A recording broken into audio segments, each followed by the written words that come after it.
business goals. Take some time to think about everything we've talked about today and imagine what AI could do for you. The future of business is here, and AI is a big part of it. Who knows, maybe your business will be the next success story we talk about right here on the Deep Dive. Until next time, keep learning, keep exploring, and keep pushing the limits of what's possible. Thanks for listening, everyone. All right, everybody, welcome back for another Deep Dive, and today we're talking all about marketing automation trees. And, everybody listening is probably at least a little bit familiar with these. At least a little bit, right? But we're going deeper here. We're going to unlock how these things can really make your business hum. We've got all sorts of guides, excerpts, really digging into the nuts and bolts, the strategic power. So think of it like we're taking those building blocks, Right. Those basic ideas, and really making this fine-tuned machine that can take things to a whole other level. I love that analogy because what fascinates me so much about marketing automation trees is that it's not just setting things on autopilot.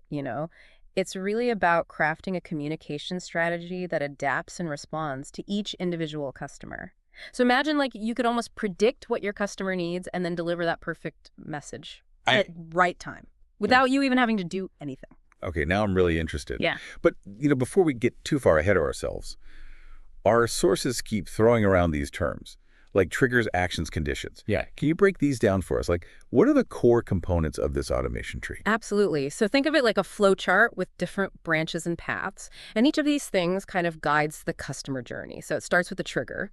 And that trigger is like the initial spark that sets the entire automation in motion. Okay, so we've got the spark. Then what happens? What are these actions? So actions are the specific tasks the system performs in response to that trigger. So it could be anything from sending a personalized email, updating customer information in your CRM, or even triggering like a notification for your sales team. Okay, so we're not talking about just sending out like these generic messages. This is a dynamic chain of events that's based on specific customer actions. So I'm curious, how do you decide what action is best for a particular trigger? That's where the real strategy comes in. Because the choice of action totally depends on your goals and the context of that customer journey. So for example, if someone abandons their cart on your website, maybe a well-timed text message with a discount code might be way more effective than like a really long email. It's about understanding your audience and their preferences. Okay, so it's not one size fits all. You've got to really tailor the actions to each specific situation. Our source material also mentions something called conditions. What role do those play in this whole automation tree? Oh, conditions are like the decision points within the automation. They add that layer of intelligence that allows you to personalize those experiences. So think of them as if-then statements. If the customer clicks on this link, then send them this email. If not, send them a different one. So that's creating all these different branches in our tree, each one tailored to a specific customer behavior. How granular can you get with these conditions? Oh, you can get incredibly specific. Yeah. You can filter by purchase, history, engagement level, website behavior. I mean, really, the more detailed your conditions, the more personalized that experience becomes. Okay, now this is starting to sound really powerful. But I have to admit, I'm also feeling a little overwhelmed. Right. Building all this out with the triggers, actions, conditions. Is this something a non-technical person can even handle? It's not as daunting as it sounds. Because most of these modern CRM platforms have these intuitive drag-and-drop interfaces. You don't need to be a coding whiz to create really powerful automations. That's a relief to hear. But I imagine there's still a learning curve. What are some of the biggest mistakes that people make when they're first starting out with these automation trees? The biggest mistake I see is jumping in without a clear strategy. It's so tempting to want to automate everything. But that can just lead to a really disjointed customer experience. So before you build anything, take the time to map out your customer journey. Identify those key touch points where automation can really make a difference. That's great advice. Now, before we get into the nuts and bolts of building this out, let's talk about the why.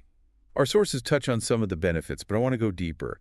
Why should our listeners care about mastering this skill? What's the real payoff?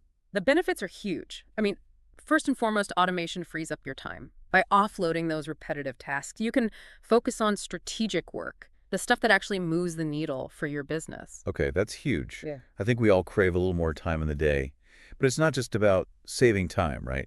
There's got to be a strategic advantage to using automation. Exactly. When you're not bogged down by manual tasks, you can devote more energy to crafting truly personalized customer experiences. And that can lead to more engagement, more loyalty, and ultimately more revenue. So we're talking about working smarter, not harder. Yeah. I love that. Our sources also briefly mention the ethics of automation. Any thoughts on that? Oh, that's so important. Automation can be incredibly powerful, but you have to use it responsibly. The goal is to enhance the human touch, not replace it. So make sure your automation feels personal and helpful, not intrusive or spammy, and always give people the option to opt out. Makes sense. I'm really curious to see how this works in practice. Can we look at an example from our source material to see how all these pieces fit together? Absolutely. One of the guides had this perfect example of a consultation follow-up automation. So let's say someone books a consultation on your website. Okay, so the booking is our trigger. What happens next? So one day later, they automatically get this follow-up email with helpful information about the consultation, maybe some tips to prepare, and a link to reschedule if they need to. Now, here's where conditions come in. Okay, so we're creating a branch in the tree. What are we checking for? So let's say we want to check if they clicked on that rescheduling link. If they did, we might send them a reminder email a few days before the consultation. If not, maybe we send a different email with additional resources or testimonials, just to build up that excitement and anticipation. Wow, I see how this can get really sophisticated. You're creating this personalized flow. Yeah. Based on those individual actions, can we go a little deeper into the different types of actions? I'm really curious about what's possible beyond just sending emails. Absolutely. Let's think beyond email for a sec.